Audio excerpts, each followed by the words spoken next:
है फरहीन और आज हम जिस टॉपिक पर बात करेंगे वो बहुत ही इंपॉर्टेंट टॉपिक है उन पेरेंट्स के लिए जिनके बच्चे 0 to 3 इयर्स के हैं या 0 to 4 इयर्स के हैं। और वो पेरेंट्स भी ये वीडियो जरूर देखें जो कि टू बी पेरेंट्स हैं, क्योंकि आज हम बात करेंगे बच्चों के जो बच्चे 3 या 4 साल की उम्र तक जो है वो बोलना शुरू नहीं करते, तो इसके पीछे क्या वजूहात हैं, तो हम डिटेल से आज इस पर बात करेंगे। तो हमारे साथ रहेगा। आजकल ये प्रॉब्लम बहुत ज्यादा आ रही है कि बच्चे 3 साल के हो गए हैं, 3 साल से ज्यादा के हो गए हैं, लेकिन वो बोलना शुरू नहीं कर रहे।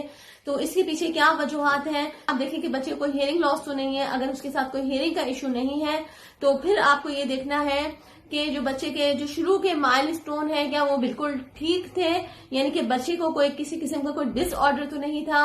और वो माइलस्टोन आप इस तरह देखते हैं कि बच्चा नॉर्मली जिस तरह हर बच्चे जो उस एज ग्रुप के बच्चे जिस तरह जो बिहेव करते हैं, यानी कि जब बच्चे जैसे 1 साल के हो जाते हैं तो वो मतलब 6-7 महीने का बच्चा जो है वो बैबलिंग करना स्टार्ट कर देता है। 1 साल का बच्चा जो है वो मामा बाबा देखकर बोलने लगता है, अपनी जरूरत बताने लगता है और बच्चे जो है वो अच्छा मतलब नाम पे रिस्पॉन्स करते हैं और सोशल स्माइल होती है बच्चों की।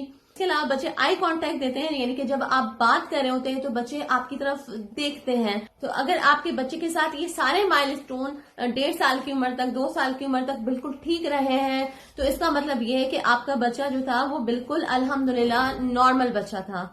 लेकिन अब ये प्रॉब्लम आने लगा है कि आपका बच्चा जो है वो बात नहीं कर रहा, कम्युनिकेशन नहीं कर रहा, वो अपनी जरूरत नहीं बताता, वो मम्मा बाबा कॉल नहीं करता, वो आपको नहीं पुकारता, वो अपनी जरूरतें नहीं बताता। इसके अलावा उसने एक अपनी दुनिया बनाई हुई है, वो अपनी दुनिया में ही रहना पसंद करता है।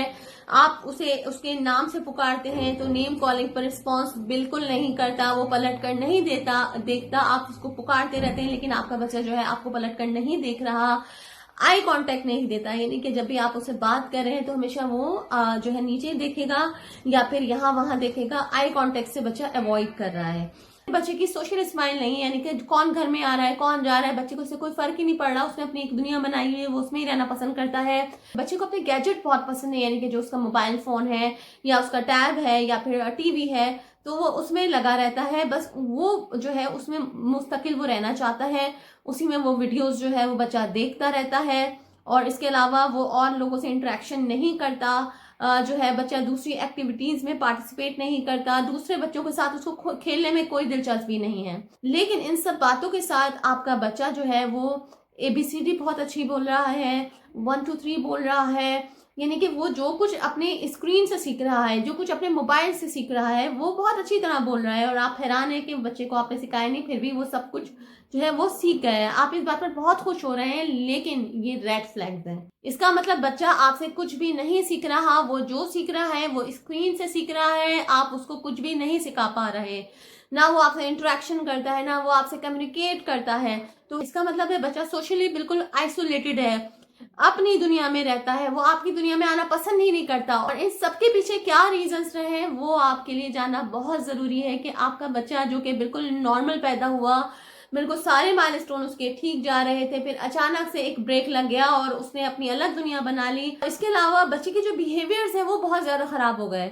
बच्चा जो है वो जिद करता है, वो उसे नहीं बात करनी, आप उसे पूछ रहे हैं कोई चीज तो उसे नहीं बोलना, तो बच्चा जिद कर रहा है, बदतमीज हो रहा है, एक जगह टिककर नहीं बैठता जब तक कि आप उसके हाथ में उसका गैजेट ना दे दें, उसके हाथ में आप उसका मोबाइल फोन ना दे दें, तब तक वो एक जगह नहीं बैठेगा। तो ये सब चीजें बच्चे में ये बिहेवियर्स क्यों आ रहे हैं? सब पीछों के पीछे जो सबसे बड़ी वजह है वो सबसे बड़ी वजह आप खुद हैं। इसलिए मैंने इंट्रो में ये बात कही थी कि ये वीडियो जो है वो बहुत इंपॉर्टेंट है पेरेंट्स के लिए और टू बी पेरेंट्स के लिए, क्योंकि आज के दौर में हम सभी अपने बच्चों के साथ ये जुल्म कर रहे हैं कि उनको टाइम नहीं देते। और ये सब सबसे ज्यादा जब होता है जब बच्चे की जो मदर है वो वर्किंग वुमन है, फादर भी अपने जो है वो काम में बिजी रहते हैं, माँ और बाप दोनों जो है वो अपने काम में बहुत ज्यादा बिजी रहते हैं, बच्चे को तवज्जो नहीं मिल रही, वो तवज्जो जो उसको चाहिए थी, वो इंट्रैक्शन, आपकी बॉडी का लम्स जो उसको जरूरत थी जिसकी, वो आप जब उसके साथ खेलते हैं वो उसको जरूरत थी, आप उससे बात करते हैं, उसकी तरफ तवज्जो देते हैं। बच्चे को आपकी बातों की जरूरत थी, बच्चे को आपकी तवज्जो की जरूरत थी जो कि आपने नहीं दी। और आपने बच्चे को क्योंकि आपने देखा कि बच्चा जब आपसे बात कर रहा है, आप अपने मोबाइल फ़ोन में लगे हैं, आपने बच्चे को देखे बगैर जो है वो जवाब दिया, तो अब आप चाहते हैं कि बच्चा आपकी तरफ देखे, तो वो आपकी तरफ नहीं देखता। ये चीज़ आपने ही उसको सिखाई है, लेकिन अब आप परेशान हैं कि आपका बच्चा ऐसा क्यों कर रहा है, वो नॉर्मल बच्चों की तरह क्यों नहीं है, और वो जो है वो हमसे बात क्यों नहीं कर रहा, वो सीख क्यों नहीं रहा नॉर्मल बच्चों की तरह। क्योंकि जिस वक्त आपने ये सब उसको सिखाना चाहिए था, आपने नहीं सिखाया, आप अपनी मसरूफियत में थे, और अब उसको सीखने में कोई दिलचस्पी नहीं है और ना उसको आपसे बात करने में कोई दिलचस्पी है। बाद अब आप सब सारी चीजें बच्चे में देख रहे हैं, तो आप परेशान होते हैं, क्योंकि आपको लगता है कि आपके बच्चे को कोई डिसऑर्डर है। क्योंकि जो ऑटिज्म होता है उसमें भी यही सारे सिम्टम्स बच्चे के साथ होते हैं, यही सारे प्रॉब्लम होते हैं, यही इश्यूज होते हैं। सेंसरी इश्यूज होते हैं, बच्चे का आई कांटेक्ट पुअर होता है, वो नेम कॉलिंग रिस्पॉन्स नहीं होता, और बच्चे की सोशल स्माइल नहीं होती, बच्चे की कम्युनिकेशन नहीं होती, बच्चे का स्पीच डिले होता है। ये सब चीजें होती हैं एक ऑटिज्म वाले बच्चे में, और यही सब चीजें आपके बच्चे में आ गई हैं। इसको अभी कहा जा रहा है कि ये एक वर्चुअल ऑटिज्म है।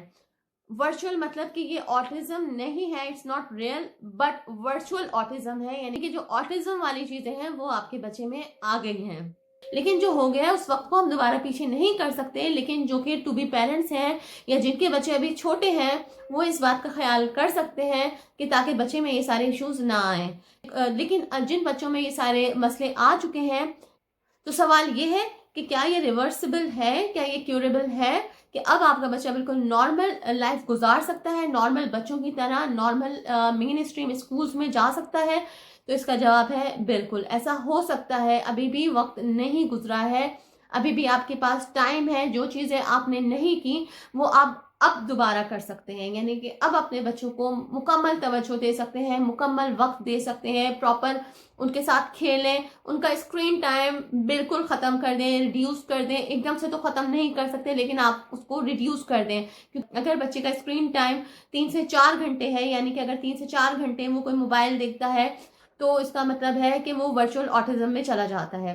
तो फिर आप उसका स्क्रीन टाइम आप रिड्यूस करें और आप खुद तवज्जो दें, खुद बच्चे के साथ खेलें। अगर उसको थेरेपीज़ की ज़रूरत है तो उसके बच्चे की बिहेवियरल थेरेपीज़ होती हैं, ऑक्यूपेशनल थेरेपीज़ होती हैं, स्पीच थेरेपीज़ होती हैं, तो ये थेरेपीज़ आप बच्चे की बिल्कुल करवाएं। अर्ली इंटरवेंशन से बच्चा जो है वो जल्दी ठीक हो सकता है और आपका बच्चा एक नॉर्मल ज़िंदगी जो है वो गुजार सकता है। इस टॉपिक के बारे में हम आगे मज़ीद वीडियोस में बात करेंगे और हम आपको बताएंगे कि कौन कौन सी ऐसी एक्टिविटीज़ हैं जो आप कर सकते हैं जिससे आपके बच्चे के जो सेंसरी इश्यूज आ गए हैं वो ठीक हो सकें, और जो उसके जो स्पीच का प्रॉब्लम है और जो दूसरे आपके बच्चे के जो आई कांटेक्ट का प्रॉब्लम है वो सब ठीक हो सकें। कौन सी ऐसी एक्टिविटीज़ आप बच्चे को घर में करवा सकते हैं और आप घर में बच्चे की किस तरह थेरेपीज कर सकते हैं, इन सब के बारे में हम आगे की वीडियो में बात करेंगे। आई होप इतना आपको समझ आ गया होगा। वीडियो पसंद आई हो तो वीडियो को लाइक करिएगा, चैनल को सब्सक्राइब करिएगा, अपना बहुत ख्याल रखिएगा। अल्लाह हाफिज।